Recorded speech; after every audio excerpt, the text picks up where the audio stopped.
Okay, and welcome back to the channel. And today what I want to show you is two drills that I do probably on a daily basis, and they're going to help you if you're definitely a handle dragger, okay, or getting the club stuck behind you, and you're a hip thruster, okay, you're thrusting up into the ball. The two drills that I do probably every day, and I suggest you do too. So come on, let's go do it. So two of the most common faults that I see golfers do, especially good golfers as well, they have a tendency to drag the handle, okay, at the ball.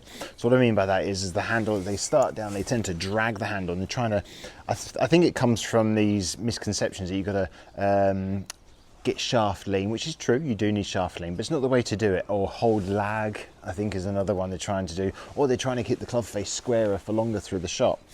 So they sort of brace everything up, all right, but it doesn't work, okay. There is a time, yes, you do want to have shaft lean at any impact, yes, you do want to be slightly in front of the ball, and so on and so forth.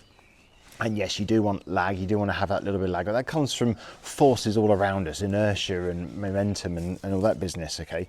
And when you try and steer into those positions, you get yourself into a bit of trouble. Now, the second fault that we see as well is hip thrusters, okay, or early extension as people call it, okay? As they come in to hit the ball, they're thrusting up into the shot.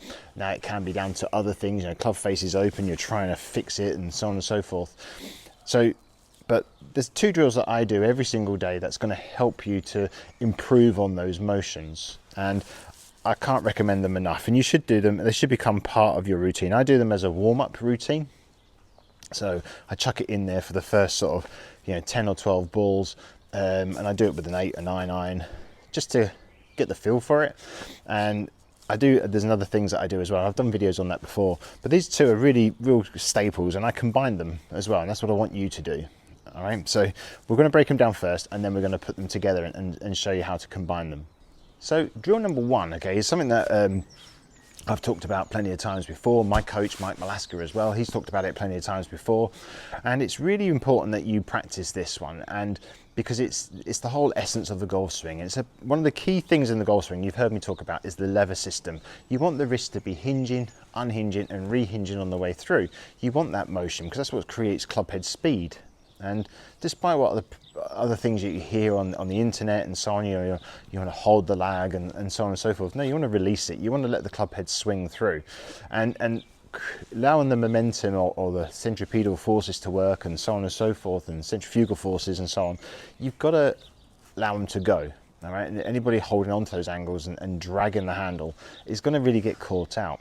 Now, the drill that I do is called L to L, and I do this one constantly. It's something that my coach instills in us all to teach, and it's really, really important. So L to L, what is L to L? So as I swing the club back, for me, because I'm right-handed, as I swing back, I'm going to be setting my wrist fairly early on, and I want, by the time my left arm is parallel to the ground, I've created an L shape here, okay, 90-degree angle. All right, the club shaft is pretty upright, it's not laying flat down, all right, and the back of my left hand is also flush to my forearm. And that's really important. Now from there, what's going to happen is I'm going to allow that angle to release early on. And I'm going to go from here, I'm going to run the club head into the back of the ball.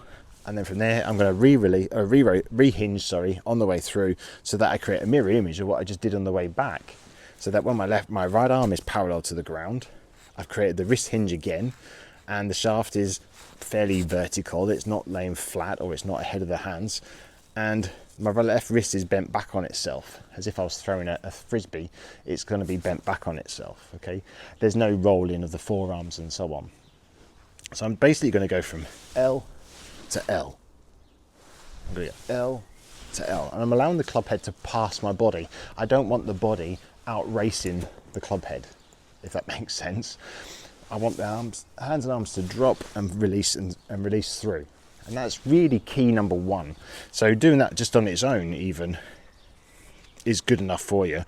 So just going from L to L, you'll create a pretty good club head speed in speaking, even just from doing a minimal swing like that, only halfway back, halfway through.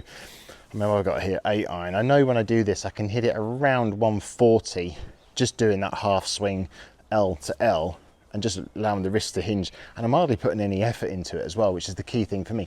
For me, it's about effortless power rather than putting everything into it. I'm too old for that now, all right? But if you're younger, obviously you can put as much into it as you like. So just L to L, really, really key. So going L to L. Okay, and I'm allowing natural forces around me, I'm allowing momentum to sort of really take over for me and hit the ball in the middle of the club. And that's really what I'm doing here. There's hardly any body motion involved in there at all. What's happening here is the body is reacting to what the club is doing, not the other way around. My body's not making the club move. My hands and arms swing through first, and the club is making my body come around, okay, as opposed to me leading it with the body first. Because this is what creates this action. When we see golfers, they have a tendency to then lay the club back down this way when they tend to sort of drag it with the body. This is when you get this stuck feeling, okay? So do that, L to L, drill number 1. So drill number 2 is a classic one, again, that I've done videos on before, and I know you probably would have seen it, but it does work, is right foot back. And now we mentioned before about the pelvis moving up into the ball. It's because we were taught for a long time really that we've got to try and stabilize the right leg, hold the angles here, and try and turn and build up coil and resistance here and so on. But what happens here is this causes the right hip to stall out, and it doesn't make it go back. And the issue with that is once it stalls here, the left hip then goes forward to meet it, okay, or to get in front of it to build turn, and then the right hip is already in a forward position. So then on the downswing you then fire the hips, and then this causes the hips then to go forward and get onto this position. Now it can also be because you've got open club face at the top and you're trying to square it off and so on, but generally, all in all, we want the right hip to be back and out of the way, and that's the key. So right foot back, what is it? I'm going to put my right foot back so that the toe of my right foot is in line with my left heel. And this basically opens the right hip up out the way. So if I step back, you can see how everything opens up. My hips have turned at 45-degree angle, roughly on the backswing, and everything's out of the way. My shoulders will remain fairly square, but from here I've turned open. Now what this does is this gives me all this space here, okay, and the feeling of what it's like to have my right hip out the way as I swing my club head down to the ball. I can shallow the club head as much as I like then from here to hit on the right path, whereas as soon as my right hip invades, I've got to find a way to try and get it back to the ball, okay, and compensate. So right hip back, and you're going to hit shots doing this, and what you're going to do is you're going to then, to advance this up, you're then going to keep this right heel flat on the ground as you hit the ball. And I don't want it coming off the ground at all. I don't want it going forward, and I don't want it rolling up onto the toe. I want you to hit shots, and you're just going to hit a shot with that right heel staying down. This is going to keep the right hip back in the downswing, so you get that feeling of what it's like to have all this space and room in the downswing to hit the shot. Now what you're going to do though is you're going to combine it now with L to L. This is what I do. So I'm going to right foot back, I'm going to go L, I'm going to go L, and I'm going to keep this right heel down. I'm going to feel as like I'm keeping this right hip back for as long as I possibly can. It will come forward, but it won't be as much as you're used to doing, if that makes sense. It will come back, it'll probably come back to meet where the left hip is, if that makes sense. So the left hip is stuck here, and the right hip's probably going to come back to meet it. It's never going to go up into the ball, which is key. It's very hard. It looks easy, but it's not as easy as you would first imagine. Okay, so right foot back, I've got my hip open, I'm going to go back and through. Okay, this keeps everything back and away as opposed to me moving up and into the ball. It's a great drill. I love doing this one.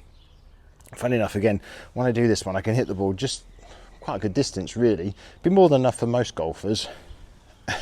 And I can get a lot of control from it as well, which is quite nice as a bit of a bonus. So I'm trying to keep, for me, I've always been a fire up with the right foot towards the target. I used to be able to do that too early. This is going to keep me back, and it really just teaches me to let the arms just fall down onto the ball and release the wrists and release those angles that I create. So back and through, and I create that swing. So they're the two drills that I do, and it's really important you practice it and add these in just as a warm-up if you want to. And yes, you can do it with the driver as well. So I can't do it with driver here because I always worry about my neighbours. I probably wouldn't hit them, but you know, at least an 8-iron is more accurate than a driver. No, but basically that's what I want you to try and work on. So you're going to combine the two drills, L to L first of all, and then right foot back. Once you can combine those two actions, then you're going to be able to, you'll be trained in the right skills in order to be able to hit the ball a lot more consistent and a lot straighter to where you want the ball to go. So I really hope that helps you this week, and I really hope that you've enjoyed that one. Please drop a comment below if you have any questions about it, or anything you want to say about this.